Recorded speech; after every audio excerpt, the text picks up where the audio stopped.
இனிமே கண்ணை மூடிட்டு கடலை எண்ணெய் வாங்கலாம்.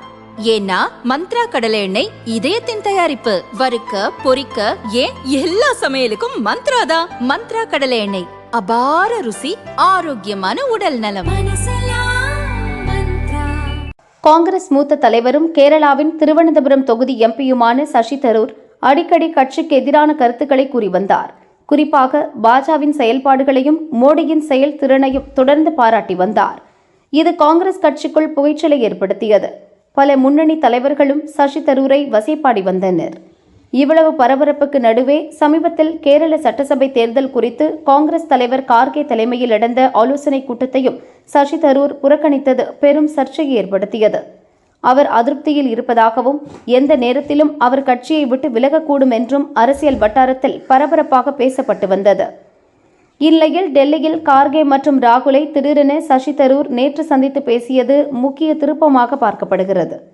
இது தொடர்பான போட்டோவை வெளியிட்ட சசி தரூர் தாங்கள் ஆக்கப்பூர்வமாக பேசினோம் என்று கூறினார். பல விவகாரங்கள் குறித்து ஆக்கப்பூர்வமான நேர்மையான விவாதம் நடந்தது. கார்கே ராகுலுக்கு என் நன்றி. நாட்டு மக்களுக்கு சேவை செய்ய ஒருமித்த கருத்துடன் ஒன்றிணைந்து பணியாற்றுவோம் என்று அதில் சொல்லியிருந்தார். இன்று செய்தியாளர்களிடம் பேசிய சசி தரூர் பரபரப்பான கருத்துக்களை தெரிவித்தார். கட்சியை விட்டு அவர் விலகுவார் என்று கிளம்பிய ஊகங்களுக்கு அதிரடியாக முற்றுப்புள்ளி வைத்தார். அவர் கூறியது, நான் காங்கிரஸ் கட்சியில்தான் இருக்கிறேன். இந்த கட்சியை விட்டு நான் எங்கும் செல்லப் போவது இல்லை. நான் கேரள தேர்தல் பிரச்சாரத்தில் தீவிரமாக பங்கேற்பேன். காங்கிரஸ் கூட்டணி வெற்றிக்காக வேலை செய்வேன். கேரள சட்டசபை தேர்தலில் காங்கிரஸ் கட்சியை முன்னின்று வழிநடத்துவேன். ராகுல் தெளிவான அரசியல் நிலைப்பாடு கொண்ட தலைவர், பிரிவினைவாதத்தை எதிர்க்கும் முக்கிய தலைவர் என்று சசி தரூர் கூறினார். காங்கிரஸ் கட்சியை விமர்சிப்பது பற்றிய கேள்விக்கு பதிலளித்த போது, கட்சிக்கு ஒரு நிலைப்பாடு இருக்கும் விஷயங்களில் நான் வேறு எந்த கருத்தையும் வெளிப்படுத்துவதில்லை. சில சூழ்நிலைகளில் எனது தனிப்பட்ட கருத்தை சொல்கிறேன். வளர்ச்சி விஷயங்களில் நல்ல விஷயங்களை பார்க்கும்போது அவற்றை சுட்டி காட்டுகிறேன். நான் அரசியல் பேச விரும்பவில்லை. தேசத்துக்காக பேச விரும்புகிறேன். 2009 முதல் இதைத்தான் கூறி வருகிறேன். கட்சியின் அதிகாரப்பூர்வ நிலைப்பாட்டை எதிர்க்க யாருக்கும் உரிமையில்லை என்றார்.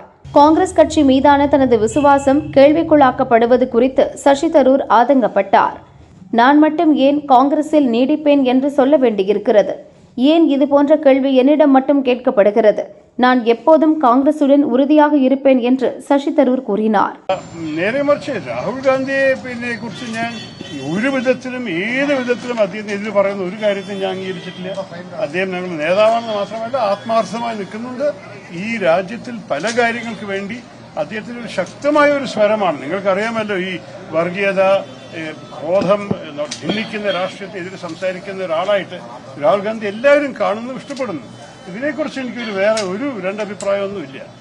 ഞങ്ങൾക്ക് ചില വിഷയങ്ങളിൽ, പ്രത്യേകിച്ച് ഇന്നാള് ഈ കഴിഞ്ഞുപോയ ചില വിഷയങ്ങളിൽ, അത് ഞാൻ പറഞ്ഞു, കഴിഞ്ഞുപോയ കാര്യങ്ങളെക്കുറിച്ച് കൂടുതൽ സംസാരിക്കാൻ ആഗ്രഹിക്കുന്നില്ല. പക്ഷേ ചില വിഷയങ്ങളിൽ ഞാനൊരു എടുത്ത സ്റ്റാൻഡ് നിങ്ങൾക്കൊരു പ്രോ BJP ആയി കണ്ടു. ഞാൻ അങ്ങനെയല്ല കണ്ടത്. ഞാൻ പ്രോ ഗവൺമെന്റ്, പ്രോ ഇന്ത്യ ആയിട്ടാണ് കണ്ടത്.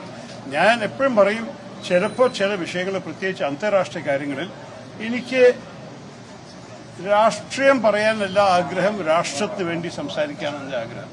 അത് ഇതൊരു പുതിയ കാര്യമല്ല. എൻ്റെ ആദ്യത്തെ തെരഞ്ഞെടുപ്പ് മുതൽക്കേ ഞാൻ എൻ്റെ എല്ലാ പ്രഭാഷണത്തിൽ പറയുന്ന ഒരു മുദ്രാവാക്യമാണ്. ശ്രീനാരായണ ഗുരു പറയില്ലേ, മതം ഏതായാലും മനുഷ്യൻ നന്നായാൽ മതി. അതുപോലെ ഞാൻ പറയട്ടെ, രാഷ്ട്രം ഏതായാലും രാഷ്ട്രം നന്നായാൽ മതി. അതെൻ്റെ ഒരു പൂർണ്ണ ഒരു വിശ്വാസമാണ്. അത് 2009 മുതൽ പറയാൻ തുടങ്ങിയ ഒരു കാര്യമാണ്. അതും പുതിയതല്ല, തിരുവനന്തപുരംകാർക്ക് ഒരു കേട്ടതാണ്.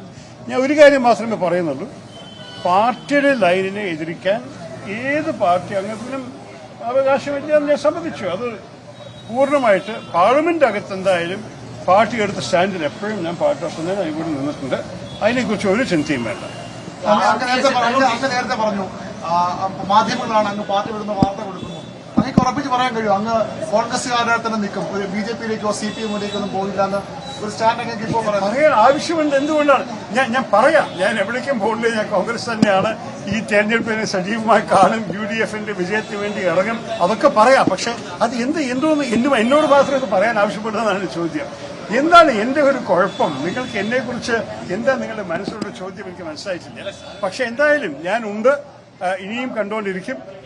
இதன் மூலம் காங்கிரஸில் இருந்து விலகுவார் என்ற சந்தேகங்களுக்கு சசி தரூர் முற்றுப்புள்ளி வைத்துவிட்டார்.